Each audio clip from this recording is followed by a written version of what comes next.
টি-20 ও test থেকে অবসরের ঘোষণা দিলেন সাকিব আল হাসান। ঘরের মাঠে সাউথ আফ্রিকা সিরিজে টেস্টকে বিদায় বলতে চান।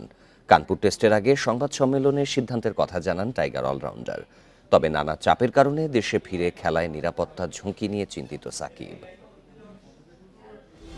ক্যারিয়ারে বিতর্ক সঙ্গী করেই এগিয়েছেন, পারফরমেন্স দিয়ে হয়েছেন বিশ্বসেরা অলরাউন্ডার। চাপ, সমালোচনার পাহাড় পরন্ত বেলায়, রাজনীতিতে ভরাডুবি, মাঠের অফ ফর্ম, ফিটনেস বিতর্ক সব মিলিয়ে বিমর্ষ সাকিব অবশেষে গণমাধ্যমের মুখোমুখি হাসিমুখেই জানালেন অবসর সিদ্ধান্ত। আমি যদি দেশে যেয়ে খেলতে পারি, মিরপুর টেস্ট হবে আমার জন্য লাস্ট, স্পেশালি টেস্ট ক্রিকেটে, এবং সেই কথাটা বোর্ডের সবার সাথে বলা হয়েছে। অবশ্যই কষ্ট কিংবা অভিমান থেকে নেয় না, আমার কাছে মনে হয় যে this is the right time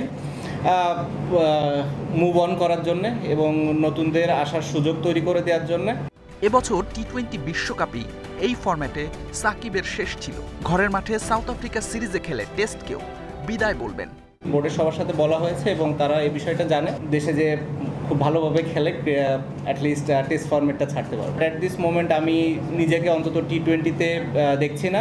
অন্তর্বর্তী সরকারের পক্ষ থেকে বলা হয়েছে, দেশে ফিরলে হেনস্থার শিকার হবেন না সাকিব। সতীর্থদের মতো বিসিবিও তার পাশে আছে। তারপরও নিরাপত্তা ঝুঁকি নিয়ে ভাবছেন সাকিব।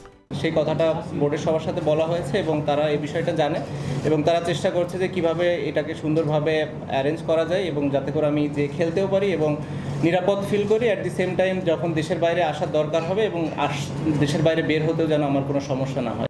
ওডিআই ক্যারিয়ার 2025 পর্যন্ত টেনে নেয়ার ইচ্ছে সাকিবের। আইসিসি চ্যাম্পিয়ন্স ট্রফি খেলেই বিদায় বলতে চান টাইগার ক্রিকেটের মহাতারকা। সাইদ সাদি, ইন্ডিপেন্ডেন্ট নিউজ।